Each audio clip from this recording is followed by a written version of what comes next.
Okay, so this is one of my favorite discourses.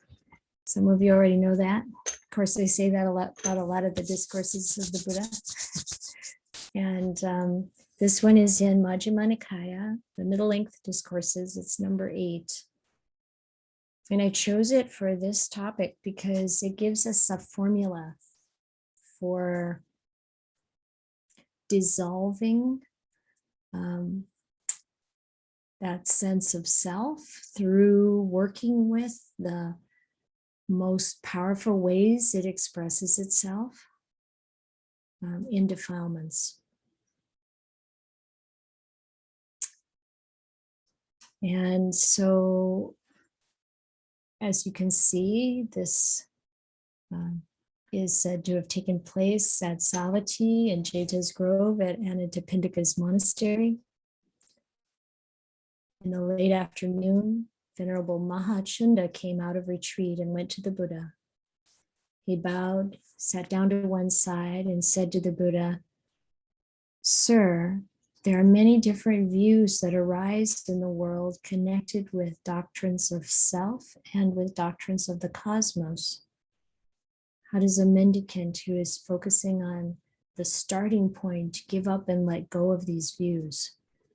So it's believed that the Mahachunda was asking, even though he was an experienced monk, asking about what it's like when people are starting the practice.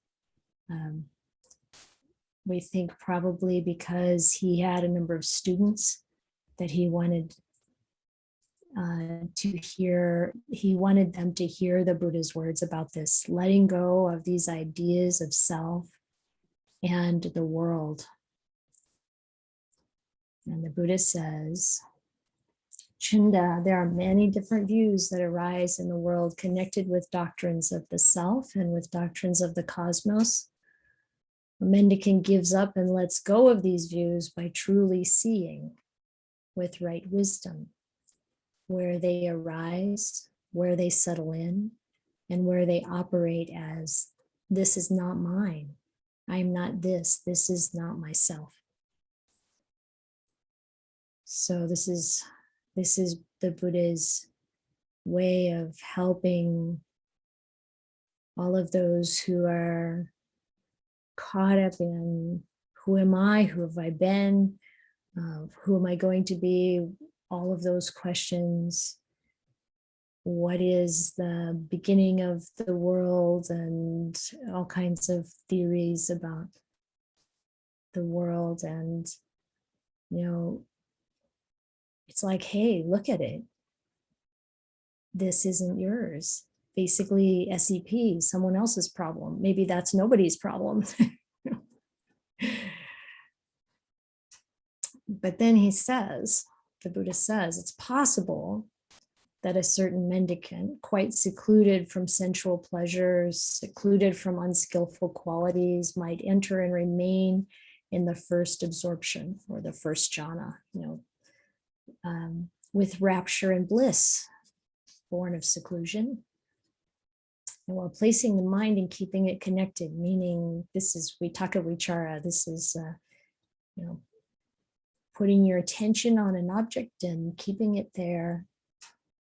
And this is all part of the first jhana. Not that I want you to think in terms of jhanas when you're practicing. This is more of a description, not a prescription. So try to just let go into the meditation and let it unfold on its own.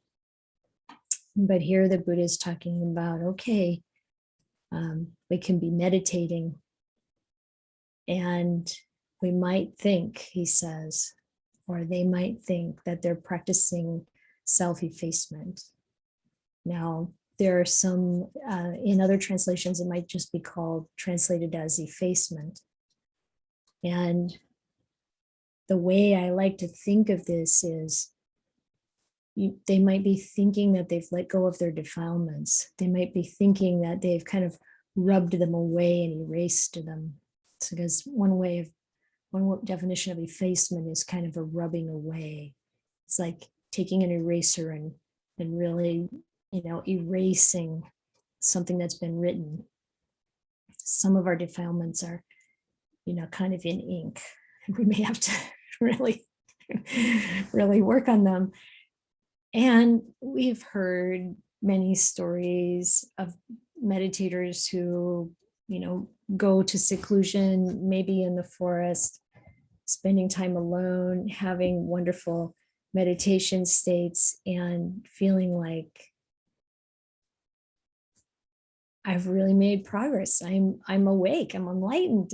I'm so peaceful and happy. There's so much joy and bliss, and then they come back into their community. I think Ajahn Chah used to talk about this, and I've heard other monks too. Come back to community, and almost immediately you're irritated with people.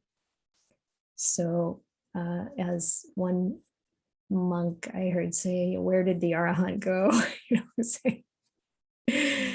And so he's trying to point out, apparently there's some kind of a thing in the, going on, maybe with some of the monks or the nuns or whoever's there,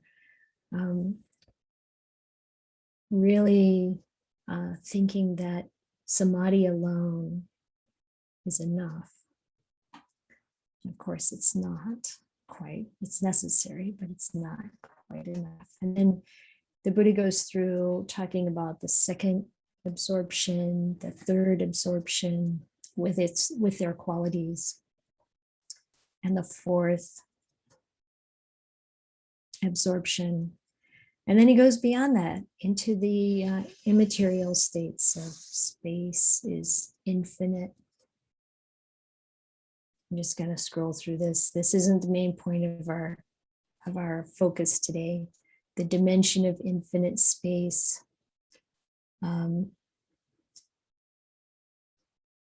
The dimension of nothingness, and so on. And he says, this is not practicing effacement.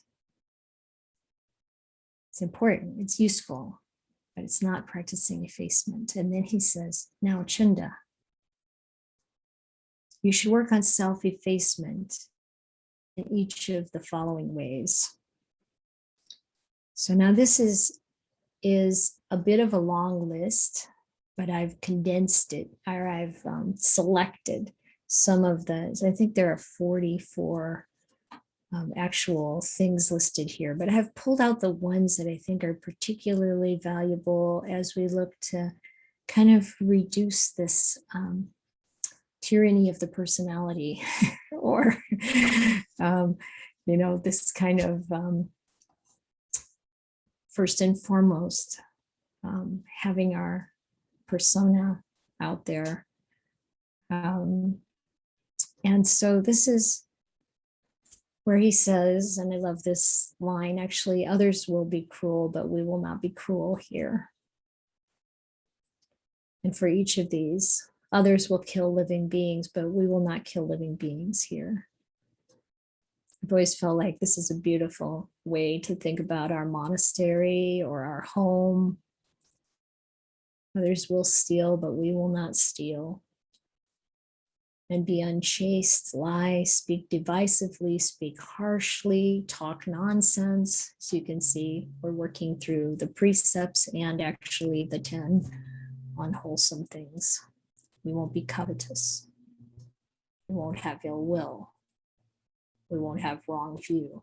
We'll have right view. And there are a number of other lists that come into play here. He also goes through the whole of the Noble Eightfold Path and a few other things. But again, some of these qualities are the ones that I think are worth our looking at today. Not individually, but the way I think it's useful to use this is like, where do I have this? When am I irritable, hostile, offensive? Am I ever contemptuous, jealous, or stingy, devious, deceitful, stubborn, arrogant? So making that determination, we're not going to do that here. And then others will be hard to admonish. Am I easy to admonish? Or when am I not easy to admonish? And the final one is others will be attached to their own views, holding them tight and refusing to let go. But here we will not be attached to our own views, not holding them tight, but we'll let them go easily. And see, I inside myself, even as I read those words, I think, oh, what a relief. You know, let go of that position I have, not in a way that